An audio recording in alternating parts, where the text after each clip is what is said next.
విశేషమైనటువంటి క్రమాల్లో వచ్చేటువంటిది నికుంభళ విద్య. ఇప్పుడు నికుంభళ విద్యలో మధ్యమము, ప్రథమము, ఉత్తరచరితము చేస్తూ దీంట్లో ఉన్నటువంటి విశేషమైన శూలేన పాహినో దేవి పాహి ఖడ్గేన చాంబికే ఘంటాస్వరేన రఫ్ పాహి చాపజ్యారీశ్వరేన చ అనేటువంటి మంత్రము, అది చాలా పవర్ఫుల్ మంత్రము.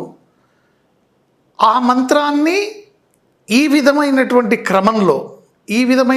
క్రమంలో మనం ఎప్పుడైతే దీన్ని సంపుటీకరణ చేస్తామో అది నికుంభళ అయింది. ఈ నికుంభళనే రావణాసురుడు చేసినటువంటి చండీ విద్య అని చెప్తారు.